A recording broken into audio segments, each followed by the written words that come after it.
नमस्कार। बात होगी आज राहु और केतु के परिवर्तन का, गोचरी परिवर्तन का क्या प्रभाव पड़ने वाला है धनु लग्न, धनु राशि पर। इसके संदर्भ राहु तीव्र ग्रह है, प्रभावशाली ग्रह है, छाया ग्रह है, वक्री ग्रह है, सदैव वक्री गति से संचरण करता है। केतु के साथ केतु भी करता है। राहु और केतु एक दूसरे के पूरक भी माने जाते हैं, समसप्तक होते हैं, एक साथ समान अंशों के साथ गोचर करते हैं। अभी 18 मई तक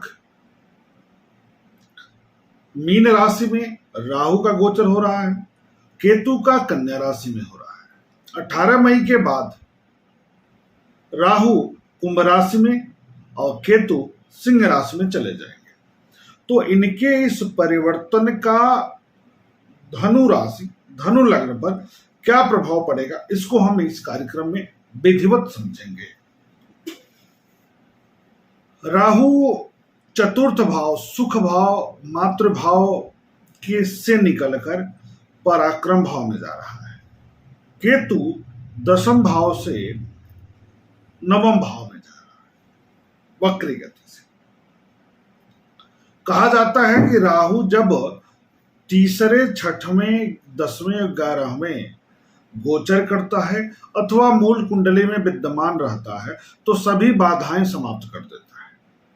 तो यह स्थिति धनु लग्न, धनु राशि वालों के लिए बनने जा रही है। अभी तक जो 18 महीने इन्होंने व्यतीत किया, इन लग्न के और राशि के लोगों ने व्यतीत किया, देखे होंगे आपकी गृह सुख, वाहन सुख, मातृ सुख बहुत परेशान किया। पूरा सुख का जो सेक्टर है बहुत तनाव दिया है, कष्ट दिया है, अवरोध किया है। अब इस चीज से इनको निजात मिल जाएगी, इस चीज से चिंता मुक्ति हो जाएगी। अब राहु का क्रांतिकारी सकारात्मक प्रभाव देखने को मिलेगा। किनको ज्यादा मिलेगा, किनको कम मिलेगा, इसकी गणना अंत में मैं बताने वाला हूं। कार्यक्रम से बने रहिएगा कि आपकी कुंडली के लिए विशेष रूप से कितना इफेक्ट देंगे, इसकी चर्चा हम लास्ट में करेंगे। पहले तीसरे जब जाएंगे कुंभ राशि में गोचर करेंगे 18 महीने तक, 5 दिसंबर 2026 तक, तो क्या प्रभाव स्थापित करेंगे राहु और केतु एक साथ, इसको जानेंगे। एक साथ का मतलब दोनों एक साथ गोचर नहीं कर रहे हैं, इसको समझ लीजिएगा। दोनों समसप्तक हैं, एक कुंभ राशि में और एक सिंह राशि में, तो दोनों का प्रभाव संयुक्त देखा जाएगा। इसलिए मैं बोल रहा हूं एक साथ प्रभाव देखेंगे। तो सबसे बड़ी पहली बात होगी कि पराक्रम आपका बढ़ जाएगा, सामाजिक दायरा बढ़ जाएगा, पुरुषार्थ बढ़ जाएगा, श्रम शक्ति बढ़ जाएगी, नेतृत्व क्षमता आपका बढ़ेगा। बढ़िया हुआ। पॉलिटिकल क्षेत्र से जुड़े हैं अथवा नहीं जुड़े हैं, जुड़े हैं तो वर्चस्व बढ़ेगा, जुड़े हैं तो पद मिलेगा, जुड़े हैं तो सकारात्मक रूप से आगे बढ़ेंगे, नहीं जुड़े हैं तो मन करेगा, आपका जो दायरा होगा वो बढ़ेगा, राजनीतिक लोगों से जुड़ने का अवसर प्राप्त होगा। एक खराब समय से निकल करके, एक कलहपूर्ण जीवन से निकल करके एक आनंदित जीवन की तरफ आप बढ़ने जा रहे हैं 18 मई से। पैतृक संपत्ति की क्षति थोड़ी सी तनाव देगा, थोड़ा सा अवरोध विवाद की स्थिति बनेगी, पट्टीदारी का विवाद बढ़ाएगा। इकोनॉमिकल ग्रोथ तो बहुत अच्छा करेगा, बहुत बढ़िया। दोस्त यार, मित्र, भाई, बंधु का सहयोग मिलेगा आपके क्षेत्र में, आपके कार्यस्थल पर आपके कार्यों की सराहना होगी, सोच में, विचारों में, पौरुष में तीव्रता आएगी, बढ़ेगा।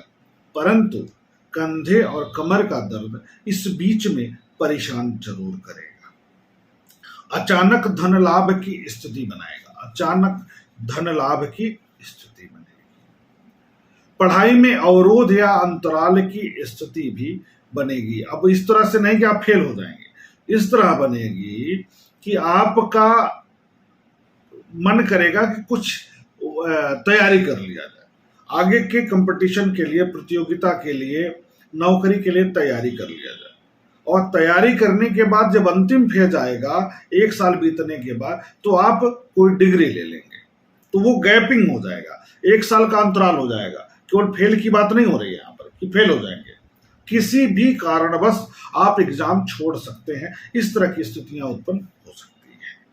पिता को चोट अथवा ऑपरेशन की स्थिति बन सकती है। कार्यों में भाग्य का साथ प्राप्त होगा।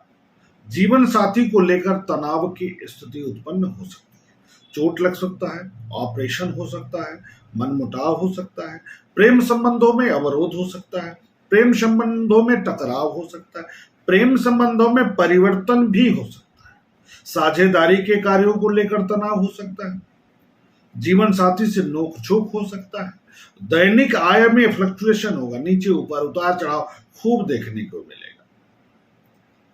डिग्री जो ले रहे हैं उससे इतर मन करेगा कुछ डिग्री लेने का, ऐसा ये संयोग बनता हुआ दिखाई देगा। व्यापारिक विस्तार करेंगे आप, आपकी एक प्रतिष्ठान है तो मन में आएगा कि हम दूसरे जगह भी प्रतिष्ठान खोल दें, एक बेहतर सोच के साथ, एक नई चीज के साथ। मेंटल स्ट्रेस बढ़ेगा व्यापारिक गतिविधियों को लेकर, लेकिन उसका परिणाम सकारात्मक आएगा, नकारात्मक नहीं आएगा। आपको चारों तरफ देखेंगे कि आप शत्रुओं को पराजित करते हुए आगे जा रहे हैं। सुख में वृद्धि होगी, इकोनॉमिकल बेनिफिट आपको बहुत अच्छा मिलता हुआ दिखाई देगा। धार्मिक रुचि आपकी बढ़ेगी, धर्म के प्रति आपका लगाव बढ़ेगा। आप देखेंगे, ऐसा महसूस होगा कि अचानक से आपको दैवी मदद मिल रही है, ईश्वर की कृपा प्राप्त हो रही है। आप देखेंगे इस बीच में आपका जो पूर्वानुमान है घटनाओं को लेकर के, वो बढ़ता हुआ दिखाई देगा। ये सारी चीजें बहुत अच्छी होगी, परंतु कहां कहां सावधान रहना है?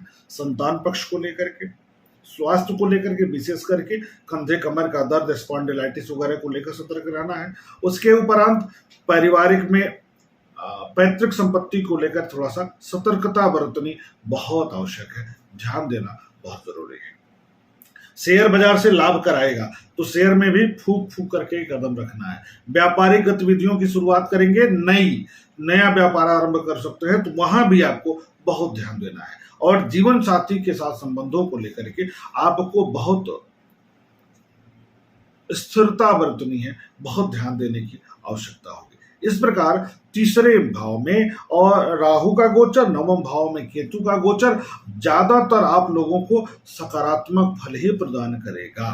परंतु जिनकी जन्म कुंडली में छठे, तीसरे, 10वें और 11वें भाव में राहु का विद्यमानता है, यानी राहु विद्यमान है मूल कुंडली में तीसरे, छठे, 10वें, 11वें, और यहाँ पर गोचर यह जो हो रहा है 18 महीने तक, इस बीच में बहुत अच्छा परिणाम आपको मिलने वाला है। बहुत सकारात्मक परिवर्तन देखने को मिलेगा। इलेक्ट्रॉनिक मीडिया का लाभ मिलेगा, विदेश यात्रा का लाभ मिलेगा, विदेशी लोगों से जुड़ाव का लाभ मिलेगा। हर तरीके से आपको मजा दिखाई देगा, स्वास्थ्य को छोड़कर। अब यदि आपकी मूल कुंडली में दूसरे भाव में है, चौथे भाव में है, अष्टम भाव में है या द्वादश भाव में है, तो बहुत अच्छा परिणाम नहीं देगा, थोड़ा सा तनाव बढ़ा देगा, थोड़ा सा तनाव बढ़ा हुआ दिखाई देगा। इसके अतिरिक्त यदि लग्न, पंचम, सप्तम और नवम भाव में मूल कुंडली में राहु है, तब क्या स्थिति है? तब मिला जुला बेहतर परिणाम देगा, मिला जुला बेहतर परिणाम देगा। और उपाय क्या करेंगे? तो भगवान शिव की उपासना, भगवान भोलेनाथ की आराधना, रुद्राभिषेक इत्यादि, भैरवनाथ का दर्शन, गाय और कुत्तों की सेवा, इतना करने से राहु आपको नकारात्मक प्रभाव नहीं देगा, सकारात्मक परिणाम आपको प्रदान करेगा, यह उम्मीद करता हूं। और मिलेंगे हम नए विषय को लेकर के, मकर लग्न, मकर राशि को लेकर। तब तक के लिए शुभ नमस्कार।